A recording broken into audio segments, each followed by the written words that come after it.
Profile smoothing. We have 5 different methods of smoothing to get through.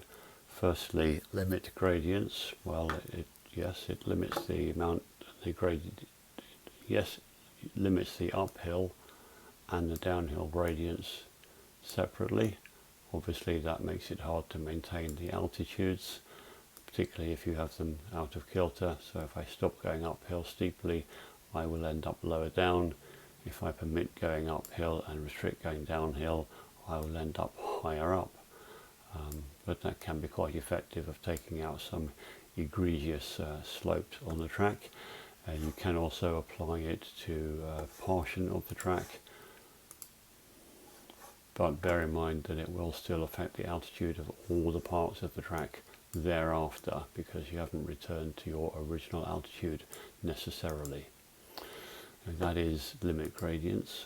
Smoothing of the altitudes is where we essentially look at either side at a certain number of points, 2 points or more, and we take an average so that you can see the effect that's having here of simply smoothing off the tops of these peaks.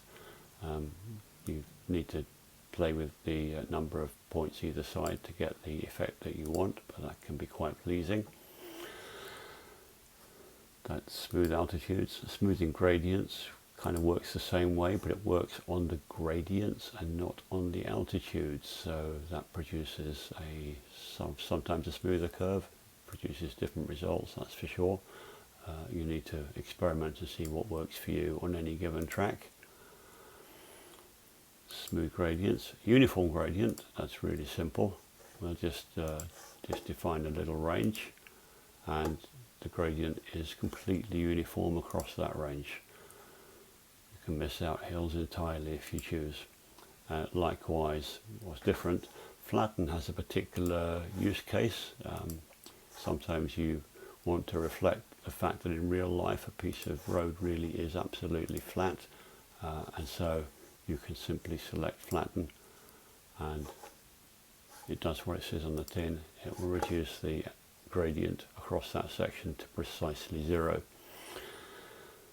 That is profile smoothing. And there's one more thing, we can also use the ink mode in the 3D views to apply the tools, any of these tools. So smoothing gradients, perhaps just across that section there, by clicking one part of the track and another, rather than having to position the orange and purple markers, may save some time for you. That is profile smoothing.